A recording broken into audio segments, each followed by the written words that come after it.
تعال اليوم وياي اشوفكم شلون راح نطبخ القيمه مال ابو عبد الله الحسين. بس قبل كل شيء لايك وتعليق واكسبلور اذا قدر، واذا قدر تسوي لنا اعاده نشر. احلى شيء من تنطبخ القيمه تلم الحبايب والقرايب كلها، والاحلى بعد اكثر بالطبخ يلم الاصدقاء كلها من جميع الطوائف وبدون مسميات، كلها تطبخ باسم الحسين. اول فقره سويناها صعدنا الجدار كلها على النار، ودقينا الحمص ويا اللحم وخليناه يمرد كلش. حبينا الحمص واللحم بالجدار وهسه بدينا ندرخ، وهنا بدينا نحمس المعجون ويا البصل والزيت، وهنا صعدنا الجدر الخامس مال القيمه. واهم شيء بالقيمه لازم نخلي المي مال اللحم عليها فوق. هاي الطريقه انصحكم تسووها لان تعطي نكهه وطعم للقيمه كلش قوي. وهنا الشباب ما شاء الله بيهم البركه قاعد يدرخون وقاعد يسوون القيمه كلش مرتبه. وهنا خلينا مي لحم حتى تصير شويه اخف فوق القيمه. واحلى شيء باللمه ما شاء الله انه الشباب كلها نيتها صافيه وجايه نيتها طبخ. وهسه اجى دور التمن حتى نجهزه.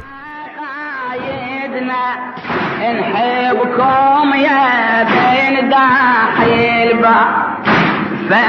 هسه لازم نذوق القيمه ونشيك الطعم مالتها، بالله محتاجه ملح لو لا. تقريبا ما شاء الله كل شيء